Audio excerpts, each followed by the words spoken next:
So why are other certified planners interested in learning about what we do at Atlas and how is it different?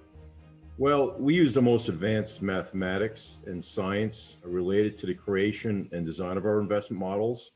We also have a deeper level of education in this area.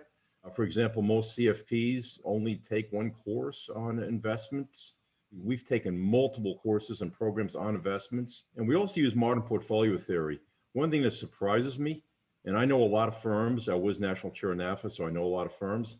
How many firms actually don't use modern portfolio theory in developing portfolios? We see that a lot of them just use sort of a seat of the pants method, where what they do is they'll say, let's put 5% of this in and 10% of that, without any real mathematical basis for the way they construct portfolios. So we have a real extensive background in this area.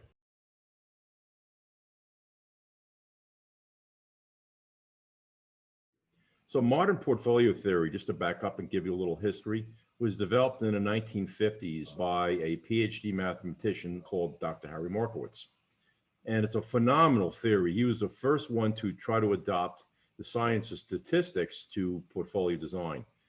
But over the years, what had happened was when they actually tried to implement his theory in software, a lot of people realized that there were a lot of problems in the implementation, and that the software, which are called MPT optimizers, are actually error maximizers. And it's very difficult to get results out of a optimizer that actually makes sense. For example, when I started using them in the 1990s, I noticed that the software would over allocate to the asset class that seemed to have the best return. So you would end up with 60 or 80% of a portfolio just in REITs. And so what ends up happening is these optimizers become very sensitive to return estimation. And so a 0.5% change in the estimate of return on an asset class will lead to a widely different portfolio. So that type of sensitivity is very difficult to deal with. And I think that discourages many advisors from using MPT and MPT software.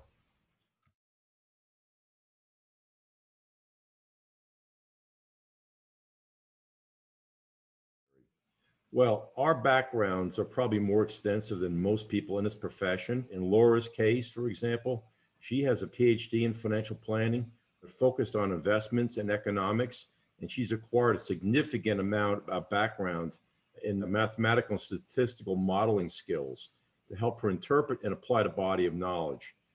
I have a background in science and engineering and physics. I did graduate work, postgraduate work in physics and engineering. And I'm also a chartered financial analyst, which is a designation that's really related to portfolio design and portfolio development and investment analysis.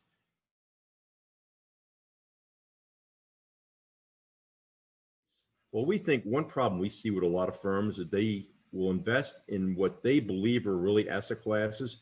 But if you really go back to the original theory, a modern portfolio theory, and look at how an asset class should be defined, they're truly not asset classes. And in some cases, they may be asset classes, but they don't really improve the efficiency of a portfolio. And a great example of that, in our view, are high yield or really junk bonds. Junk bonds are not really a separate asset class, and they don't really improve portfolio efficiency. What happens with junk bonds is when the market experiences a risk-on event, like we experienced in 2008 or roughly a year ago, COVID, you'll find that junk bonds drop like the stock of the company that issues them. The problem with that is that junk bonds have a lot of the risk of the stock market, but without the upside growth. The only potential for growth with a junk bond is the yield or the coupon thrown off by the bond. And also they have a high default rate, typically 6 to 8%. So we think junk bonds are an asset class that most advisors should not use and most clients should not be in them. And so that's a major pitfall that we see that firms do.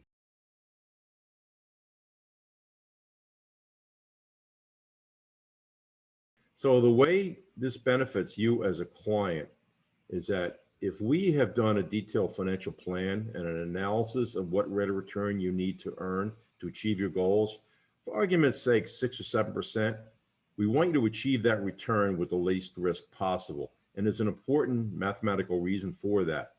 So you have the average rate of return on a investment or a portfolio, and that could be, argument's sake, 6 or 8%. But in addition to that, what you truly experience in terms of the growth of your portfolio is the compound rate of return. And that's the chained sequence of rates of return for each year. The problem with that is that the geometric or compound rate of return, which is what you actually experience, is always lower than the average for any asset that has any return volatility. The key here is making the portfolios as efficient as possible, minimizing risk for a given level of return most benefits you as a client.